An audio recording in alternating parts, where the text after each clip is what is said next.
பத்திரிகைகள் வெளியிடப்பட்டு கொண்டிருக்கிறது. நீங்க அங்க பேச வக்கில்லாம எங்க கிட்ட இங்க டிங்கின்னு ஆட்டிக்கிட்டு, எங்க கிட்ட எப்படி ஆட்டுறீங்க? டிங்கின்னு மண்டைய அங்க ஆட்டிட்டு இங்க மும்மொழி கொள்கை நீங்க கத்துக்கணும், பேச வேண்டிய இடத்துல பேசுங்க. ஒரு கூட்டத்தில் ஒதுக்காமல் நீங்கள் இந்த இந்தி மும்மொழி கொள்கை ஏற்றால்தான் நாங்கள் நிதியை ஒதுக்குவோம் என்று சொன்னவுடன் நம்மளுடைய தமிழ்நாட்டுடைய முதலமைச்சர் தளபதியார் அவர்கள் நீங்கள் 2000 கோடி இல்ல 5000 தமிழ்நாட்டின் நலன்களையும் எதிர்காலத்தையும் யாருக்காகவும் எதற்காகவும் விட்டுத்தர மாட்டோம். தமிழ்நாட்டின் உரிமைகளுக்காக ஒன்றுபட்டு போராடுவோம். தமிழ்நாடு போராடும், தமிழ்நாடு வெல்லும். அப்படியே உட்கார்ந்துருங்க. சமஸ்கிருதத்தை பள்ளிகள்லயும் உயர்கல்விகளையும் நாங்க கட்டாயமாக்குவோம் அப்படின்னு சொன்னாங்க. நம்ம தாய்மொழியை நம்ம ஆன்லைன்ல கத்துக்கணும் அப்படின்னு அவங்க ரூல்ஸ் போட்டாங்க. அதெல்லாம் நம்ம பண்ண மாட்டோம், செய்ய மாட்டோம். நம்ம பேசினதுனால பிஎம்சி ஸ்கூல்ஸ் கொண்டு வந்தாங்க, அதையும் நம்ம ஏத்துக்கல. மும்மொழி கொள்கை கொண்டு வந்தாங்க, அதையும் நம்ம ஏத்துக்கல. நம்ம ஏன் மும்மொழி கொள்கை கத்துக்கணும்? அதை நம்ம ஏத்துக்கணும். ஒரு ட்ரெயின்ல தக்கல் டிக்கெட் கூட போட தெரியாம வித்தவுட்லயும் அடுத்தவன் டிக்கெட்லயும் உட்கார்ந்துட்டு வர வடக்கன்ஸ் ஆங்கிலத்தை கத்துக்கணும். நாம ஏன் கத்துக்கணும்? இங்க இருந்து தமிழ்நாட்டு இளைஞர்கள் அங்க போய் யாரும் பானிபூரி விக்கல, செங்கச்சூளையில வேலை பார்க்கல, கட்டடங்களுக்கு கல்லு சுமக்கிற அவங்க கிட்ட போய் ஒன்றிய பாஜக அரசு, டேய் தம்பி ஹிந்திக்கு அப்புறம் ஆங்கிலம்னு ஒரு லாங்குவேஜ் இருக்கு, அதை நீ கத்துக்கிட்டனா இனிமே தமிழ்நாட்டுல போய் பானிபூரி விக்க வேண்டாண்டா, அதை தாண்டி மத்த கண்ட்ரீஸ்க்கெல்லாம் போகலாம் அப்படின்னு ஒன்றிய பாஜக அரசு அவங்க கிட்ட ஃபர்ஸ்ட் பேசட்டும். அங்க ஒண்ணு முடியாம தமிழ்நாட்டுக்கிடம் நீங்க மும்மொழி கொள்கை இந்தினா இங்க ஒருத்தரும் ஒன்னும் பண்ண மாட்டோம். நீங்க தலைகீழா நின்னு தண்ணி குடிச்சாலும் தமிழ்நாடு ஒருபோதும் மும்மொழி கொள்கையை ஏத்துக்காது. ஒரு 10ஆம் படிக்க பையன்ட்டு போயிட்டு, டேய் தம்பி நீ இனிமே தமிழும் இங்கிலீஷும் மட்டும் இல்லாம ஹிந்தின்னு ஒரு லாங்குவேஜ். அனைவருக்கும் வணக்கம். திராவிட முன்னேற்ற கழகத்தின் சிறு பொறியான நானங்கள் ருத்ரேஷ் 5 வயசுல பின்ன மனசுல 3 மொழியா படினா அது எப்படியா முடியும்? நன்கு வளர்ந்த அரசியல் பேசும் ஆட்டுக்குட்டிகளே, மேட்டுக்குடி சொன்ன எல்லாத்துக்கும் மேன்னு கத்தக்கூடாது. அம்மான்னு சொல்லி கொடுத்த தமிழுக்கு வெளி வருதுன்னா அது உங்களுக்கு தான் ஏன் புரிய மாட்டேங்குது? இப்போதான் கொஞ்சமா பெரியார் வழிகாட்ட, அண்ணா திட்டம் தீட்ட, கழகர் செயல்படுத்திட்ட கல்வி திட்டங்கள் முழுசா மக்களை போய் சேர்ந்திருக்கு. 3 எழுத்து கூட படிக்க தெரியாத பாமர மக்கள் இப்போதான் 3 வருஷ பட்டய படிப்பையும் முழுசா படிக்கிறாங்க. இது ஒருக்கலை உங்களுக்கு அறிவு உழைத்தோடு போராட, அறிவு உழைத்து மெங்கு வாங்கிக்க ஏதுபாடு ஆங்கிலத்தை கத்துக்கிட்டா போதும். முன்னே நம்ம அறிஞர் அண்ணா வகுத்ததுதான் இருமொழி கொள்கை. அது புரியாம பாடி புரியுறவங்கிட்டயும் பக்கோடா போடுறவங்கிட்டயும் வடக்கம் கூட பேசுற கேட்டு புரிஞ்சு கத்துக்கோ இந்தியா கொண்டு வர. திராவிட இயக்க வரலாறு என்பது நூற்றாண்டு கால வரலாறு. கலைஞருடைய வரலாறு நூற்றாண்டு கண்ட வரலாறு. இனமான பேராசிரிய வரலாறு நூற்றாண்டு கண்ட வரலாறு. அறிஞர் அண்ணாவுடைய வரலாறு நூற்றாண்டு கண்ட வரலாறு. நூற்றாண்டு என்பது வார்த்தையால் அல்ல, 100 ஆண்டை கடந்து மக்களுக்கு உடைத்து பாடுபட்டு இன்னைக்கு புகழோடு இருக்கிற தலைவர்கள் நான் சொன்ன தலைவர்கள். அப்படி பல நூற்றாண்டு கண்ட தலைவர்கள், பல நூற்றாண்டு கண்ட திராவிட இயக்கம். அந்த இயக்கத்தினுடைய பவள விழா திராவிட முன்னேற்ற கழகம் கண்டு கொண்டிருக்கிறது 75வது ஆண்டு விழா. அந்த பவள விழா ஆண்டு கொண்டாடப்படுகிற இந்த நேரத்தில் தமிழகத்தின் 3 முக்கிய பிரச்சனையை கண்டித்து இளந்தலைவர் அருமையண்ணன் மாண்புமிகு உதயநிதி ஸ்டாலின் அவர்கள் தொகுதி தோறும் ஒரு கண்டன கூட்டத்தை நடத்த வேண்டும் என சொன்னார். அதன் அடிப்படையில் தான் மாவட்ட செயலாளரும் சட்டமன்ற உறுப்பினரும் அண்ணன் ஜோயல் அவர்களும் மாவட்ட அமைப்பாளரும் துணை அமைப்பாளர் ரவி அவர்களும் பகுதி கழகத்தினுடைய செயலாளர்களும் மூத்த முன்னோடிகளும் ஒன்று கூடி மிக அற்புதமான முறையில் மாநாட்டை போல ஒரு கண்டன கூட்டத்தை இளைஞரணி ரவி ஏற்பாடு செய்திருக்கிறார். அதிலே அன்பு குழந்தை பேசியது, அருமை சகோதரி சுபத்ரா பேசினார் என்று சொன்னால் இந்த நிகழ்ச்சியில் அறுதியிட்டு சொல்கிறேன், 1000 ஆண்டுகள் ஆனாலும் திமுக கழகத்தை எந்த கொம்பனாலும் தட்டி பார்க்க முடியாது என்பதற்கு அத்தாட்சி திமுக கழகம் என்பது ஏதோ தேர்தலுக்காக அல்ல, ஆட்சி அதிகாரத்திற்காக அல்ல, கோட்டை கொத்தளத்துக்காக அல்ல. இனமும் மொழியும் இரு கண்கள் என்று வாழுகிற ஒவ்வொரு தமிழனுடைய ஊனில், உதரத்தில், ரத்தத்தில் கலந்திருக்கிற பேர் இயக்கம் திராவிட முன்னேற்ற கழகம். சட்டமன்ற உறுப்பினர் அருமை அண்ணன் கணபதி அவர்கள் தெள்ளந்தெளிவாக நிகழ்ச்சிக்கான நோக்கம் என்ன, மாவட்ட சார் செய்த முயற்சி என்ன, இளைஞரணி ரவியனுடைய பணி என்ன, இந்த நோக்கத்தினுடைய வெற்றி வேட்கை என்ன என்பதை தெளிவாக எடுத்து சொன்னார். சுபத்ரா அருமையாக பேசியிருப்பார். அருமை மகளை அற்புதமாக சொன்னது.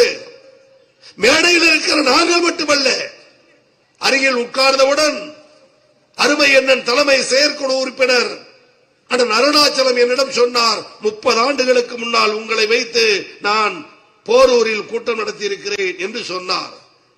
அவர் பெயரை கூட சொல்லவில்லை. நான் அழைப்பதிலை பார்த்துவிட்டு சொன்னேன், போரூர் அண்ணன் அருணாச்சலம் தானே என்று கேட்டேன். இன்றைக்கு சொல்லுகிறேன், சட்டக்கல்லூரி மாணவனாக படித்த போது போரூரில் மேடை போட்டு கொடுத்த அதே எங்கள் அண்ணன் அருணாச்சலமும் இந்த மேடையில வீற்றிருக்கிறார்.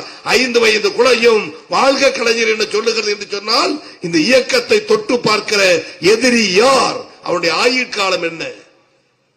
திமுக கழகத்தை அழித்து விடுவேன், ஒழித்து விடுவேன், கலைஞரை அழித்து விடுவேன், ஒழித்து விடுவேன் என்று பேசிவிடுக்கலாம்.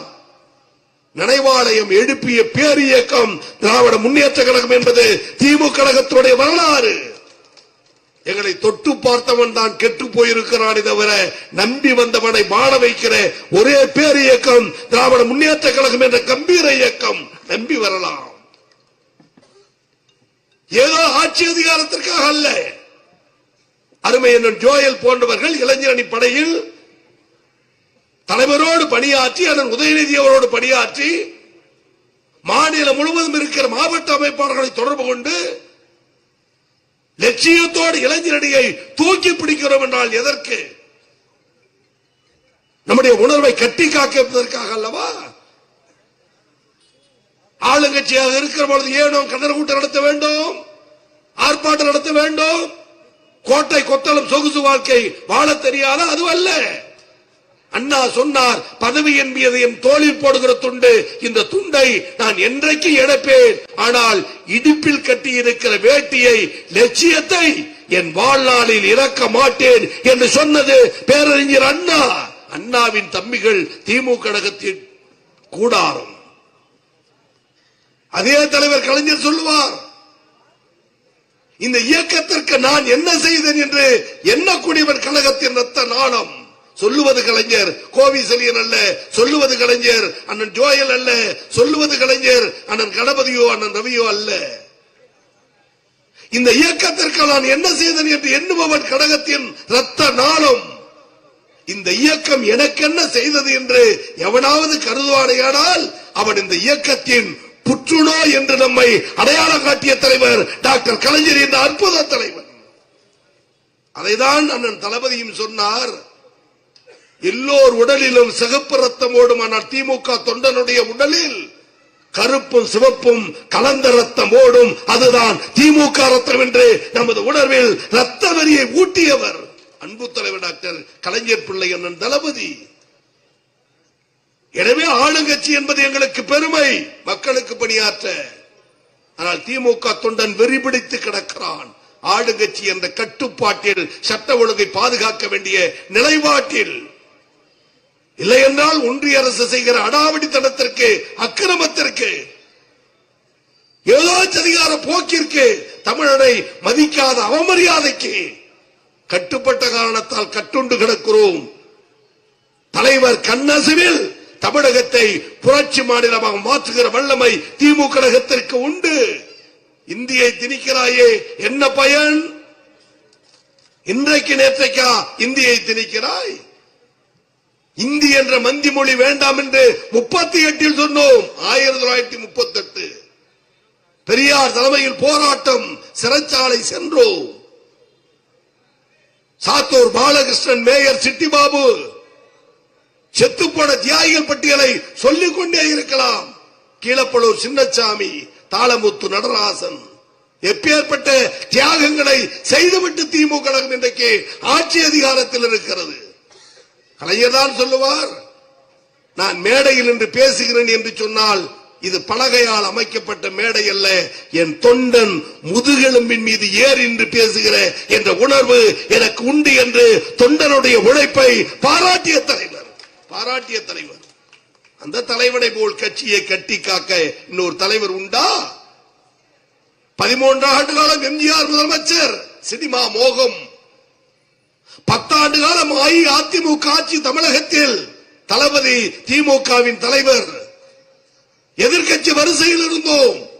திமுக தொண்டன் சோர்ந்து போனானா, கவலைப்பட்டானா, கண்ணீர் விட்டானா, கட்சி மாறினானா, கட்சியை விட்டு வேறு கட்சிக்கு போனானா, மாற்று கட்சிக்காரன் வீட்டு வாசப்படியில் நின்றிருப்பானா? எவ்வளவு அடக்குமுறை, சித்திரவதை, சிறைச்சாலை. வெள்ளிக்கிழமை ஆகிவிட்டால் சனி ஞாயிறு முன்னெச்சரிக்கை நடவடிக்கை கைது என்ற பெயரில் திமுக தொண்டன் பட்ட கடினம் உழைப்பு எவ்வளவு? கேட்டா சொல்லுவான், வெள்ளிக்கிழமை நைட்டு பிடிச்சாதான் சனி ஞாயிறு ஜாமீன்ல வர முடியாது, திங்கக்கிழமை தான் ஜாமீன்ல வந்தாலும் வரலாம். இதை நினைத்து திமுக தொண்டன் பயந்தாலும் கூட சொல்லுகிறேன், கட்சி மாறினானா? அடக்குமுறை, சித்திரவதை, சிறைச்சாலை, சிறை கொடுமையில் வீரபாண்டி ஆறுமுகம் என்ற அற்புத தலைவர் மறைந்தே போனார். இழப்புகளை சந்தித்த கட்சி திமுக. இன்றைக்கு சொல்கிறேன், இவ்வளவு இடர்பாடுகள் வந்தாலும் தலைவனை மாற்றாமல், தத்துவத்தை மாற்றாமல், எண்ணத்தை மாற்றாமல், சின்னத்தை மாற்றாமல், இன்றைக்கும் சொல்கிறேன், பிச்சைக்காரனாக வாழ்ந்தாலும் திமுக கட்சிக்காரனாக திமுக தொண்டன் எழுந்து நிற்கிறான் என்று சொன்னால் இந்த இயக்க உணர்வு என்பதை தவிர வேறு என்ன சொல்ல முடியும்? எனவே சொல்லுகிறேன், எங்களின் தலைவர் கலைஞர் என்று சொல்லுவதில் இருக்கிற பெருமை, எங்களை கட்டியாளுகிற தலைவர் தளபதி என்று சொல்லுவதில் இருக்கிற சிறப்பு, எதிர்காலத்தில் எங்களை ஆள இருக்கிற தலைவர் அண்ணன் உதயநிதி ஸ்டாலின் என்று சொல்லுவதில் இருக்கிற பெருமிதம் இந்தியாவில், தமிழகத்தில் வேறு எந்த கட்சிக்காரனுக்காவது உண்டா? சொல்லு. நாளைக்கு எங்களின் தலைவர் இன்னார் சொல்ல முடியுமா? எனவே தலைமுறை கடந்து நாங்கள் மோடியை எதிர்க்கிறோம். இந்திக்கு எதிரி அல்ல. என்னுடைய அருமை அண்ணன் சட்டமன்ற உறுப்பினர் சொன்னார், இந்தி திணிப்பு, அதை தான் எதிர்க்கிறோம். அதற்காக தான் கூச்சல் எடுக்கிறோம். அதற்கான தகுதி படைத்த மொழியாக இருந்தால் ஏற்றுக்கொள்ளலாம். இருமொழி கொள்கை தான் தமிழகத்திற்கு தேவை. அண்ணா சொன்னார், கலைஞர் சொன்னார், கடந்த காலத்தில் ஏற்றுக்கொள்கிறோமோ இல்லையோ அஇஅதிமுகவும் சொன்னது. ஆனால் இன்றைக்கு வேஷம் போடுகிற எடப்பாடி, பாஜக வருமா வராதா என்று காத்திருக்கிற எடப்பாடி இரட்டை வேடம் போடுகிறார். மும்மொழி படித்தால் என்ன தவறு என்று கேட்கிறார். நான் கேட்கிறேன், அண்ணாவின் பெயரில் கட்சி நடத்துகிற நீங்கள், அண்ணாவின் படத்தை கொடியில் போட்டிருக்கிற நீங்கள், அண்ணாவின் கொள்கைக்கும் எண்ணத்திற்கும் மாறாக நடக்கலாமா? திமுக நடக்குமா? நம்முடைய பள்ளி கல்வித்துறை அமைச்சர் டெல்லி போனார். 2500 கோடி என் பள்ளி மாணவ மாணவியர்களுடைய நலத்திட்டத்திற்கு கொடு, நான் கொடுத்த வரி பணத்தில் எனக்கு திருப்பி கொடு என்றார். பிச்சை கேட்கவில்லை. மத்திய மந்திரி சொன்னார், நீ 2500 கோடி கேட்கிறாய், நான் 5000 கோடி கூட தருவேன், இது கையெழுத்து போட்டு கொடு, மும்மொழியை ஏற்றுக்கொள்கிறேன் என்று 5000 கோடி அனுப்பி வைக்கிறேன் அடுத்த அரை மணி நேரத்தில் என்று சொன்னார். செய்தி ஓடியது. தலைநகரில் தளபதி இருந்தார், முதல்வர் இருந்தார், கட்சி தலைவர் இருந்தார்.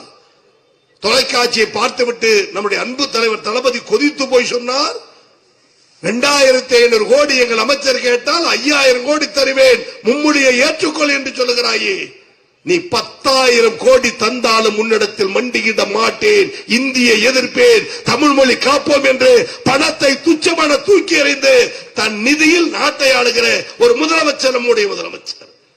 எடப்பாடியாக இருந்திருந்தால் இப்பேற்பட்ட கருத்து, கொள்கை, லட்சியம் வந்திருக்குமா? ஏன் தமிழை நாம் போற்றி புகழ வேண்டும்? எப்பக்கம் புகுந்துவிடும் இந்திய எத்துணைப்பட்டாலும் கூட்டி வரும். 14 வயதில் தமிழ் கொடியை கையில் பிடித்த கலைஞர், அவருடைய உழைப்பு தமிழகத்தில் பட்டு போகாது.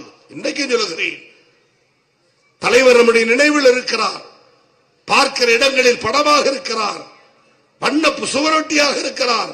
ஆனால் நான் மனதிலிருந்து கேட்கிறேன், நமது கட்சியோ மாற்று கட்சியோ எதிர்கட்சியோ எதிரி கட்சியோ துரோகி கட்சியோ எந்த கட்சிக்காரனாக இருந்தாலும் தமிழகத்தில் பிறந்த தமிழன் எவனாக இருந்தாலும் ஒரு நாளைக்கு ஒரு முறையாவது கலைஞருடைய சிந்தனை வராமல் ஒருவன் இருக்கிறான் என்று தமிழகத்தில் யாராவது சொல்ல முடியுமா?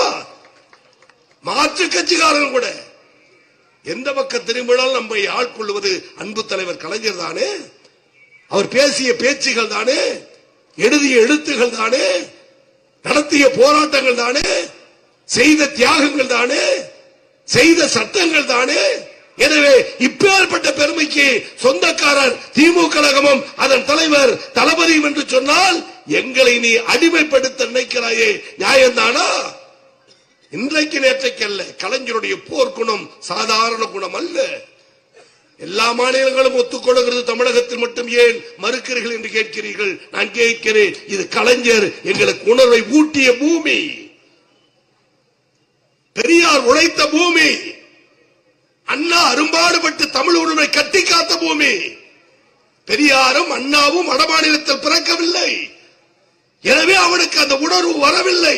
எங்கள் ஊனில் உணர்வில் கலந்திருக்கிற இயக்கம் திராவிட முன்னேற்ற கழகம், தமிழ் கொள்கை, இனமான கொள்கை.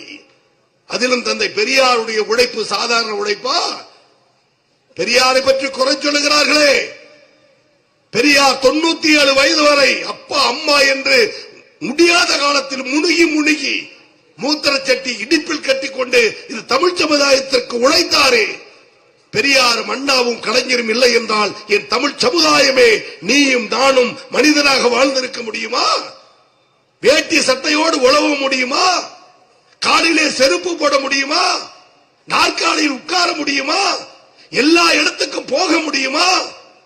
ஒடுக்கப்பட்ட சமுதாயத்திற்கு வாழ்வு கொடுத்த பேர் இயக்கம் திமுக கழகம் என்ற கம்பீர பேர் இயக்கம் மறந்துவிடக் கூடாது. 60 ஆண்டுகளுக்கு முன்னால் நம்மில் நம் குடும்பத்தில் எத்தனை பேர் BA BSc BCom? வெளிப்படையாக கேட்கிறேன், ஓட்டுக்காக அல்ல. நம் குடும்பத்தில் நம் முன்னோர்கள் அப்பா அம்மா தாத்தா பாட்டி காலத்தில் 60 ஆண்டுகளுக்கு முன்னால் நம் வீட்டில் எத்தனை பேர் BA BSc BCom MCom? நினைத்து பாருங்கள்.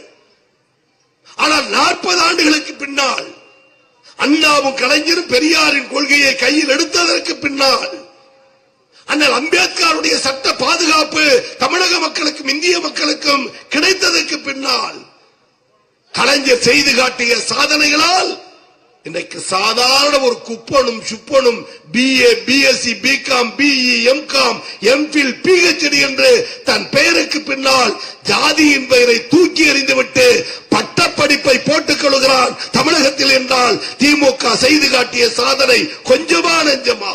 நினைத்து பாருங்கள். எனவேதான் அந்த உணர்வு நம்மை தட்டி எழுப்புகிறது. 97 வயது பெரியார் 65 வயதில் கண்ணாடி போட்டு படிக்கிறார், மக்களுக்கு உழைக்கிறார். 70 வயதில் கண்ணாடி போட்டும் படிக்க முடியவில்லை, எழுத முடியவில்லை. மாறாக பூத கண்ணாடியை அவர் படத்தில் பார்த்திருப்பீர்கள். பெரியார் உட்கார்ந்திருப்பார், விடுதலை நாடிதல் இருக்கும், கண்ணிலே கண்ணாடி, அதிலும் ஒரு கயிறு கட்டி இருப்பார், கையிலே ஒரு பூத கண்ணாடி. நான் கேட்கிறேன், கண்ணாடி போட்டும் அந்த எழுத்து மங்களாக இருக்கிறது என சொல்லி பூத கண்ணாடியை வைத்து படித்து எழுதி நமக்கு புத்தி சொன்ன பேராசான் தந்தை பெரியார் என்ற கம்பீர மனிதர் என்று சொன்னால் எங்களை எதிர்ப்பதற்கு துணிச்சல் உள்ள கூட்டம் யார்? யார் சொல்ல முடியுமா? பெரியார் பேசிக்கொண்டே இருந்தார் ஒரு மேடையிலே. இப்பொழுது கோவிசெலியன் பேசும்போது, சுபத்ரா பேசும்போது, அண்ணன் ஜோயல் பேசி இருந்தால் அவர் பேச்சு, அண்ணன் கணபதி பேச்சு, அண்ணன் வீரமணி பேச்சை கேட்கிறீர்கள், ரசிக்கிறீர்கள், கை தட்டுகிறீர்கள். கை தட்ட தட்ட இன்னும் நல்ல கருத்துகள் நிரம்ப வரும். ஆனால் அப்போது அப்படி அல்ல. பெரியார் அண்ணா கலைஞர் காலத்தில் செருப்படிகள், சோடா பாட்டில், கல்வீச்சு, ஏளனம், நக்கல், நையாண்டி, கிண்டல், கேலி, அவ்வளவு எதிர்ப்பு, தடுப்பு. அதையும் மீறி பேசினார் பெரியார் அண்ணா. பெரியார் பேசிக்கொண்டே இருக்கிறார். ஒரு துண்டு சீட்டு அவர் கையில் வருகிறது, வாங்கி பார்க்கிறார். எழுதி கொடுத்தவன் என்ன எழுதியிருந்தான் என்று சொன்னால், பெரியார் வாங்கியவுடன் அந்த துண்டு சீட்டை படிப்பார். படித்ததை கேட்டுவிட்டு நாம் நக்கல் செய்யலாம், கிண்டல் செய்யலாம், கேலி செய்யலாம் என்று காத்திருக்கிறான். எதிரே துண்டு சீட்டு கையில் வந்தது. பெரியார் கையில் வைத்துக் கொண்டு சொன்னார், அது எழுதியிருந்த வார்த்தை, நான் ஒரு முட்டாள். அவன் என்ன நினைச்சிட்டு எழுதி கொடுத்தான் என்றால், பெரியார் வாங்கியவுடன் நான் ஒரு முட்டாள் என்று படிப்பார் அவர் வாயாலே, அதை பார்த்து நாம் கிண்டல் செய்யலாம் என்று காத்திருக்கிறான். ஆனால் பெரியார் என்ற அறிவி ஜீவி அந்த துண்டு சீட்டை கையில் வாங்கி கொண்டு சொன்னாராம், யாரோ ஒரு தோழர் தன் பெயரை மட்டும் எழுதி இருக்கிறார், கேள்வியை எழுதாமல் விட்டிருக்கிறார். அந்த தோழர் மேடை ஏறி கேள்வி கேட்கலாம். அறிவு கூடாரம் திமுக கழகம், அறிவு பெட்டகம் திராவிட இயக்கம். நினைத்து பாருங்கள், எப்பேற்பட்ட பேராண்மை வேண்டும். சிந்தனை சிப்பி சிபி சிற்றரசு திமுக கழகத்தின் பேச்சாளர், திராவிட இயக்க சிந்தனையாளர். இளைய தம்பிமார்கள் அறிந்து கொள்ள வேண்டும், புரிந்து கொள்ள வேண்டும். திமுகவில் இருப்பது வெறும் கருப்பு சிவப்பு என்ற வண்ணத்திற்கு மட்டுமல்ல, நம் உடலில் ஊனில் ஊறி கிடக்கிற அந்த தியாக சிந்தனைகளுக்கு. சிபி சிற்றரசு, சிபி சிற்றரசு, சிந்தனை சிற்பி சிபி சிற்றரசு பேச்சாளர். ரத்தம் கக்க கக்க பேசுவார், வரலாறுகளை பேசுவார், இந்தியாவுடைய இயற்கை வளத்தை பேசுவார், இந்தியாவில் இருக்கிற இயற்கையின் பெருமையை பேசுவார். அப்பேற்பட்ட அற்புத பேச்சாளர், சிந்தனை சிற்பி சிபி சிற்றரசு. கூட்டங்களில் பேசுவார். மறுநாள் காலை கூட்டம் போட்டு கேட்பார்களாம், சிபி சிற்றரசு சிபி சிற்றரசு, சிந்தனை சிற்பி சிபி சிற்றரசு என்று சொல்லுகிறீர்களே, அவர் எந்த நாட்டுக்கு சிற்றரசு? எந்த நாட்டுக்கு சிற்றரசு? மறுநாள் நம்முடைய தோழர்கள் கூட்டம் போட்டு சொல்லுவார்கள், சிபி சிற்றரசு எந்த நாட்டுக்கு சிற்றரசு, எந்த நாட்டுக்கு சிற்றரசு என்று எங்களை பார்த்து கேள்வி கேட்டீர்களே முட்டாள்களே. நீங்கள் ராஜாஜியை, மூதறிஞர் ராஜாஜியை, உடம்பெல்லாம் மூளை என்று சொல்லுகிற ராஜாஜியை, சக்கரவர்த்தி ராஜகோபாலாச்சாரி சக்கரவர்த்தி ராஜகோபாலாச்சாரி என்று சொல்லுகிறீர்களே, அந்த ராஜாஜி எந்த நாட்டுக்கு சக்கரவர்த்தியோ அந்த நாட்டுக்கு பக்கத்து நாட்டு சிற்றரசு எங்கள் சிபி சிற்றரசு. பேசி பேசி வளர்ந்த கட்சி சிபி சிற்றரசு கதை புரியுதா? அன்பு தலைவர் கலைஞர் போராட்டம் முடிந்து 15 நாள் சிறையில் இருந்து சட்டமன்றம் போகிறார். காங்கிரஸ் கட்சி சட்டமன்ற உறுப்பினர்கள் அமர்ந்திருக்கிறார்கள். இன்றைய போல பலத்த கூட்டம் திமுகவில் அன்றைக்கு இல்லை. 50 பேர், 20 பேர், 40 பேர் அன்றைக்கு இருந்த திமுக எம்எல்ஏக்களுடைய எண்ணிக்கை. ஒற்றை நாடி உருவமாய் சிறைச்சாலை இருந்த கலைப்போடு போகிறார் சிறைச்சாலைக்கு, சட்டமன்றம் போகிறார் சிறையில் இருந்து விடுதலையாகி. காங்கிரஸ் கட்சியை சார்ந்த அனந்தநாயகி அம்மையார் தலைவர் வருவதை பார்த்துவிட்டு அவங்க காங்கிரஸ் கட்சி எம்எல்ஏக்களோடு பேசிக்கொண்டே கேட்டாராம், என்ன கலைஞர், மாமியா வீடு எப்படி இருந்தது, ஜெயில எப்படி இருந்துச்சுன்னு கேட்கிறாங்க. என்ன வார்த்தை? மாமியா வீடு எப்படி இருந்துச்சு? தலைவர் அந்த துண்டே சரி செய்து கொண்டு சொன்னாராம், பரவாயில்லை, உங்க அம்மா வீடு எனக்கு வசதியாக தான் இருந்தது. பேசி பேசி வளர்ந்த கட்சி தான் திமுக. பேசி பேசி திமுக கழகத்தை வெல்லுவதற்கும் பேசுவதற்கும் ஆள் உண்டா? இதே உளுந்தூர்பேட்டை விழுப்புரம் கூட்டுச்சாலை மாலை 5 மணி 5-6 பேர் நிற்கிறார்கள். ஒரு மணல் லாரி வருகிறது. 5-6 பேரும் அந்த லாரியை நிறுத்துகிறார்கள். லாரி ஓட்டுநர், லாரி டிரைவர் அந்த லாரியை வேகமாக திருப்பிக் கொண்டே மெல்ல திருப்புகிறான். நின்று கொண்டிருந்த 5-6 பேரும் சொன்னார்கள். அதில் ஒருவர், நாங்கள் உளுந்தூர்பேட்டை போக வேண்டும், எங்களை அழைத்துக் கொண்டு போங்கள் என்று நின்று கொண்டிருந்தவர்கள் சொல்லுகிறார்கள் லாரி ஓட்டுநரிடம். லாரி ஓட்டுநர் வண்டியை திருப்பிக் கொண்டே சொல்றார், நான் உங்களை நிறுத்தி ஏற்றிக்கிட்டு இறக்கி விட்டு போக முடியாது, நிறுத்தி உங்களை ஏற்றுக்கொண்டு இறக்கி விட்டு போக முடியாது, நான் அண்ணாவின் பேச்சை கேட்க வேண்டும், உளுந்தூர்பேட்டை வேகமாக போக வேண்டும், எனவே வழியை விடுங்கள் என்று திருப்புகிறார் வேகமாக. அண்ணா கூட்டம் கேட்க போறேன்னு லாரி திருப்புறார். நின்று கொண்டிருந்த 7-8 பேர் ஒருவர் சொன்னாராம், டிரைவர்னா ஓட்டுநர்னா அண்ணா பேச்ச கேட்க போறேன், நீ வேகமா லாரியை திருப்புறியே, அந்த அண்ணாதுரையே நான் தான், நான் வந்துதான் நீ கூட்டம் பேச வேண்டும், கேட்க வேண்டும் என்று சொன்னவுடன் லாரி ஓட்டுநர் லாரியை நிறுத்திவிட்டு இறங்கி ஓடோடி வந்து அண்ணாவின் கையை பிடித்து மன்னிப்பு கேட்டு அப்படியே தூக்கி உட்கார வைத்து இடையிலே டீ சாப்பிட வைத்து 8 மணிக்கு மேடையில் ஏற்றி 10:30 மணி வரை கூட்டம் பேசி பேசி திமுக கழகத்தை அண்ணாவும் கலைஞரும் வளர்த்தார்கள் என்று சொன்னால் இது தியாக கூட்டத்தின் அடையாளம், சாதாரண வரலாறு அல்ல. எனவேதான் எங்கள் மொழியை காக்க போராடுகிறோம், இனத்தை காக்க போராடுகிறோம். மாறாக நாம் தருகிற வரி, மத்திய அரசுக்கு தருகிற வரி, சோப்பிலே, சீப்பிலே, கண்ணாடியிலே, உணவு பொருளிலே, டீசலிலே, பெட்ரோலிலே, மின்சாரத்திலே, காலில் போட செருப்பிலிருந்து தலையில் வைக்கிற தேங்காய் எண்ணெய் வரை வாங்குகிற ஒவ்வொரு பொருளுக்கும் ஒன்றிய அரசுக்கு நாம் வரி கட்டுகிறோம். நாம் போடுகிற பிச்சை ஒன்றிய அரசுக்கு தருகிற வரி. அதில் வாங்கிக் கொண்டு ₹1 நாம் தந்தால் வெறும் 29 பைசா தமிழ்நாட்டிற்கு. அதுவே ₹1 உத்தரப்பிரதேசக்காரன் தந்தால் ₹2 ஊபிக்காரனுக்கு.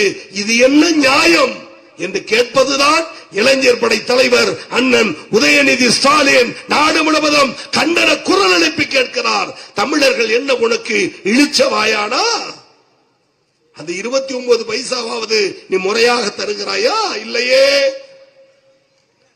எனவே நிதியை திருப்பி தருவதில் கோளாறு, சேதாரம்.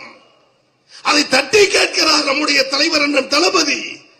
அந்த வீரம், உரிமை நமக்கு உண்டு. மொழியை திணித்தால் 8 மாநிலத்தில் இருக்கிற முதலமைச்சர்கள் தளபதி பின்னால் இருக்கிறார்கள். தெலுங்கிலே, ஆந்திராவில் இருக்கிறாரே சந்திரபாபு நாயுடு, அவர் முதலமைச்சராக இருந்த நேரம் கலைஞர் முதலமைச்சர். கலைவாணர் அரங்கத்தில் ஒரு அற்புத விழா. கலைஞர் மேடையில் இருக்கிறார். மேடையில் பேசி எல்லோரும் கலைஞரை தலைவர் அவர்களே, தலைவர் அவர்களே, தலைவர் அவர்களே என்று அழைத்து பேசினார்கள். கடைசியாக பேசிய அன்றைய முதலமைச்சர், இன்றைக்கு பாஜகவுக்கு முட்டு கொடுக்கிற சந்திரபாபு நாயுடு சொன்னார், இங்கே இருக்கிற எல்லோரும் கலைஞரை தலைவர் தலைவர் தலைவர் என்று அழைக்கிறீர்கள்.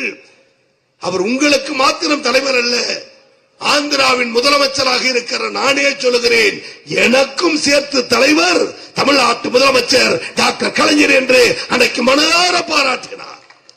அதே சந்திரபாபு நாயுடு, பாஜகவின் நாற்காலியில் ஒரு காலாக இருக்கிற சந்திரபாபு நாயுடு, மொழி பிரச்சனை என்று வந்தவுடன் சொன்னார், தமிழ்நாட்டில் திமுக தலைவர் மு.க. ஸ்டாலின் என்ன முடிவெடுக்கிறாரோ அந்த முடிவை தென்னிந்தியாவில் இருக்கிற எல்லோரும் கடைபிடிப்போம், எங்களுக்கு வழிகாட்டி மாநிலம் தமிழ்நாடு என்று ஆந்திராவில் இருக்கிற சந்திரபாபு நாயுடு தளபதியின் கையை பிடிக்கிறார் என்று சொன்னால் எங்கள் நிலை எங்கே உயர்ந்து கிடக்கிறது? இதை ஒன்றிய அரசு புரிந்து கொள்ள வேண்டாமா? ஒன்றிய அரசு எண்ணி திருந்த வேண்டாமா?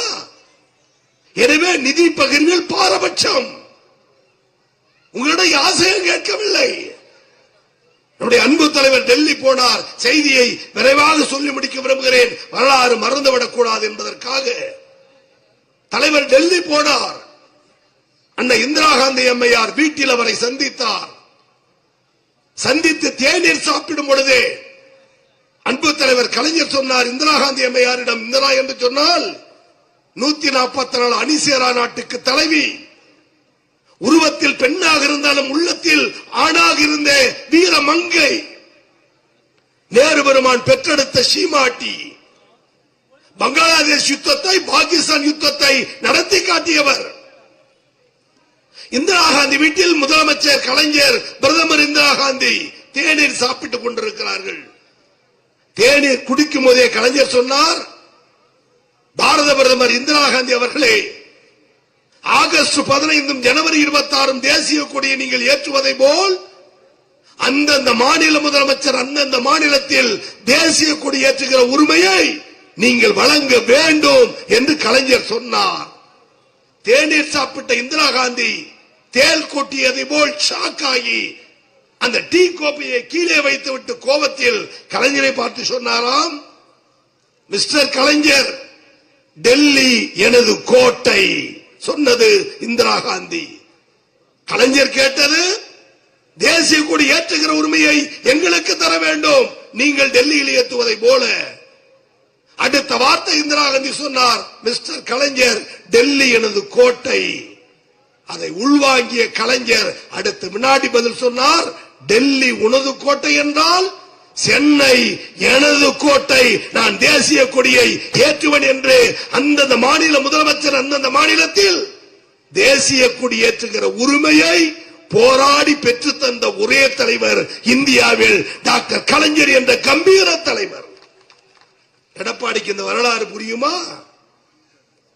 நாட்டை ஆள துடிக்கிறார்களே, மாநில உரிமையினுடைய நலனை எப்படி காப்பது, எப்படி போராடுவது உங்களுக்கு தெரியுமா?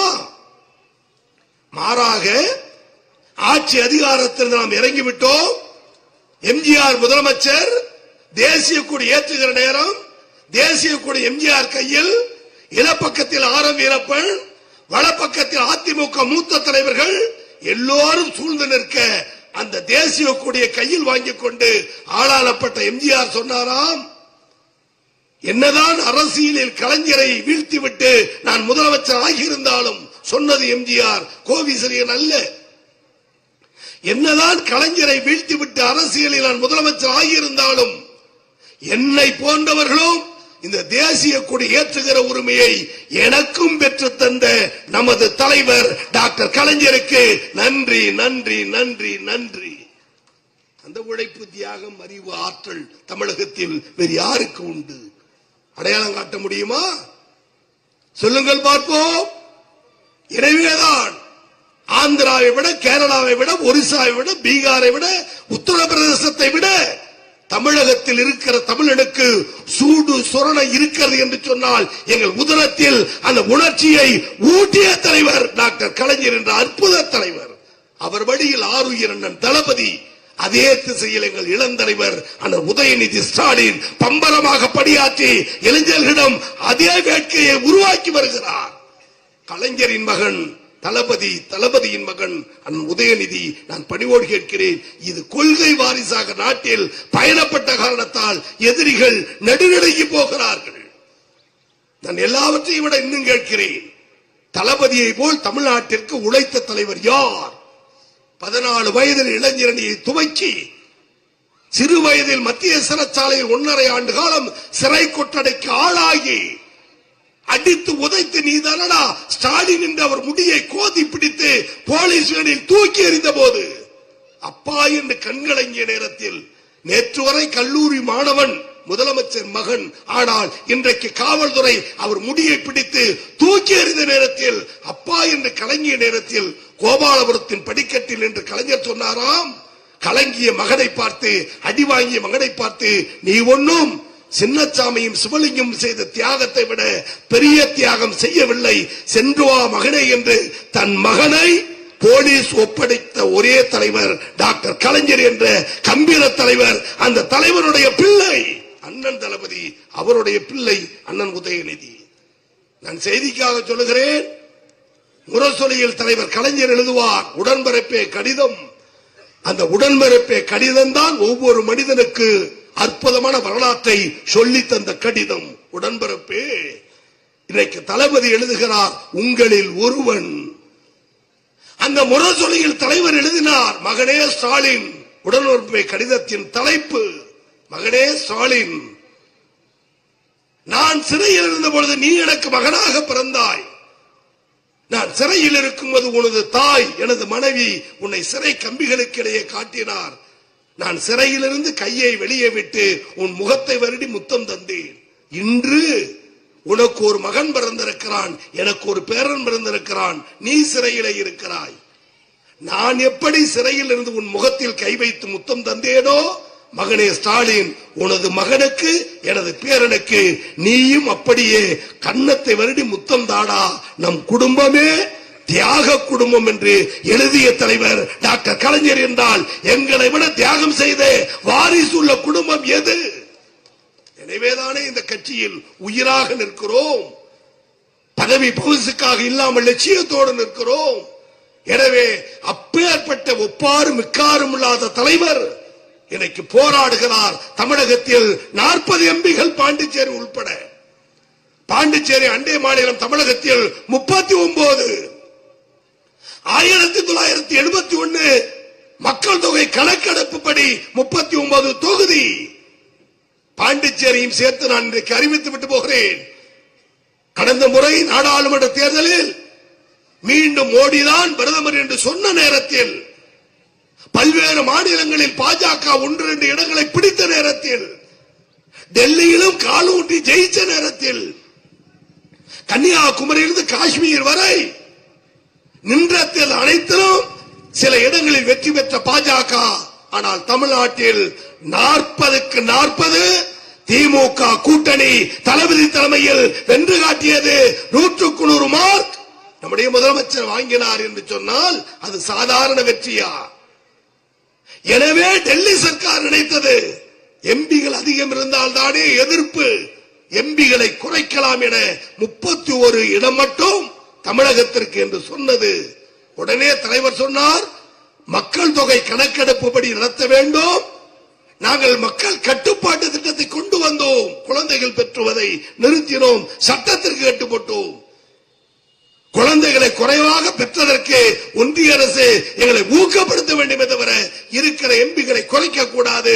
40 தொகுதியும் மீண்டும் வேண்டும் என்று சொன்னார். அமித்ஷா சொன்னார், தமிழகத்தில் வந்தபோது சொன்னார், தமிழகத்தில் எம்பிக்கள் எண்ணிக்கை குறையாது, ஆனால் உத்தரப்பிரதேசம், பீகார், ஒரிசாவில் நாங்கள் அதிகரித்துக் கொள்வோம். அப்போதுதான் தலைவர் சொன்னார், தமிழகம் எப்படி குறையாதோ அதே போல் வட இந்தியாவில் நீ ஏற்றக்கூடாது, அதே 534 எம்பிகளை வைத்துதான் தேர்தலை நடத்த வேண்டும். இதில் என்ன தவறு?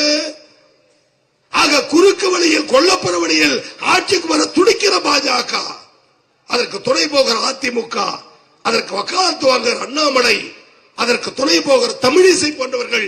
எனவே ஒட்டுமொத்த பாஜக கூட்டத்தை வேறறுக்க, துணை போகிற அடிமை கூட்டத்தை நாட்டை விட்டு விரட்டி அடிக்க, துரோகி கூட்டத்தை தோலுரிக்க, நாளைய தினம் தேர்தல் வந்தாலும் 234 தொகுதியும் திமுக கூட்டணி தமிழகத்தில் வென்றது என்று வெற்றி செய்தி கிடைப்பதற்கு பாடுபடுவோம், பணியாற்றுவோம், உழைப்போம். அதற்கு இந்த கண்டன கூட்டம் பயன்படுத்தும். அதுதான் தளபதியின் எண்ணம், அதுதான் அண்ணன் உதயநிதியின் விருப்பம், அதுதான் மாசுவின் உத்தரவு, அதுதான் தளபதியின் ஆசை, அதுதான் அண்ணன் ஜோயலின் விருப்பம், அதுதான் அண்ணன் வீரமணி போன்றவருடைய ஆசை, அதுதான் நம்முடைய கூட்டத்திற்கு தலைமையேற்றிருக்கிற ரவி அவருடைய